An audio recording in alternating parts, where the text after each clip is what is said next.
அனைவருக்கும் காலை வணக்கம். இந்த நாள் இனிய நாளாகட்டும். கந்தசாமி என்ற ஒரு ஏழை தன் மனைவியுடன் சிறு குடிசை ஒன்றில் வாழ்ந்து வந்தார். வயதாகிவிட்டதால் வேலைக்கு செல்ல முடியாத நிலையை போகவே தங்களிடம் இருந்த பொருட்களை விற்று சாப்பிட வேண்டிய நிலை ஏற்பட்டது. நாட்கள் செல்ல செல்ல அவர்கள் உண்ண உணவின்றி தவித்தனர். இந்நிலையில் அவன் ஆண்டவனை நோக்கி, இறைவா, எங்களை ஏன் இப்படி படைத்தாய்? இது இப்படியே நீடித்தால் வறுமை தாங்காது. நாங்கள் இறப்பதை தவிர வேறு வழியில்லை என வேண்டினார். அவன் மீது இரக்கம் கொண்ட இறைவன் அவன் முன் தோன்றி அவனின் குறைகளை தீர்க்க அவனுக்கு வாத்து ஒன்றை பரிசளித்தார். அந்த வாத்து தினம் ஒரு பொன்முட்டையிடும் என்றும் அதை விற்று அன்றாட குடும்பத்திற்கு தேவையானவற்றை வாங்கி வாழ்நாளை சந்தோஷமாக கழிக்கலாம் என்று கூறி மறைந்த வாத்தும் தினமும் ஒவ்வொரு பொன் முட்டையிட அவர்கள் அதனை விற்று வாழ்க்கையை ஈராக கழித்தனர். ஒரு நாள் கந்தசாமியின் மனைவி தன் கணவனிடம் சென்று, தினம் தினம் இந்த வாத்து ஒவ்வொரு பொன் முட்டையே இடுகின்றது, இப்படியே இருந்தால் நாம் எப்படி பெரிய பணக்காரராவது என்று சொல்லி இந்த வாற்றின் வயிற்றில் இருக்கும் எல்லா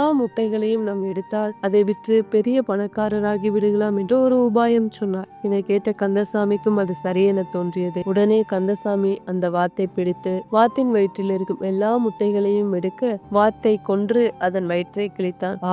என்ன ஆச்சரியம்! அந்த வாத்தின் வயிற்றில் ஒரு முட்டையுமே இருக்கவில்லை. அதன் வயிற்றில் மற்ற வாத்துக்களைப் போல வெறும் குடலே இருந்ததை கண்டு ஏங்கினார். தினம் ஒரு பொன் முட்டையிட்ட வாத்து இறந்து விட்டதால் வறுமை அவர்களை மீண்டும் சூழ்ந்து கொண்டது. தங்கள் பேராசையை பெரும் தரித்திரத்தை தந்தது என மனம் வருந்தி ஏழ்மையாகவே வாழ்ந்து உண்ண உணவின்றி இருந்தனர். ஆசை அளவுக்கு மிஞ்சினார் அது பேராசை. பேராசை பெரு நஷ்டத்தையும் கஷ்டத்தையும் தரும். இதைத்தான் பரிசுத்த வேதாகமத்தில் யாக்கோபு 1:15 பின்பு இச்சையானது கர்ப்பம் தரித்து பாவத்தை பிறப்பிக்கும், பாவம் பூரணமாகும் போது மரணத்தை பிறப்பிக்கும். ஆகையால் நீங்கள் எல்லாவித அழுக்கையும் கொடிய துர்க்குணத்தையும் ஒழித்துவிட்டு உங்கள் உள்ளத்தில் நாட்டப்பட்டதாயும் உங்கள் ஆத்துமாக்களை ரட்சிக்க வல்லமையுள்ளதுமாய் இருக்கிற வசனத்தை சாந்தமாய் ஏற்றுக்கொள்ளுங்கள். பிரியமானவர்களே, நம்முடைய எல்லாவித பாவங்களையும் விட்டுவிட்டு நம்முடைய இருதயத்தை ரட்சிக்க வல்லமையுள்ள வசனத்தை நாம் பின்பற்றுவோமாக. கர்த்தர் உங்களை ஆசீர்வதிப்பாராக.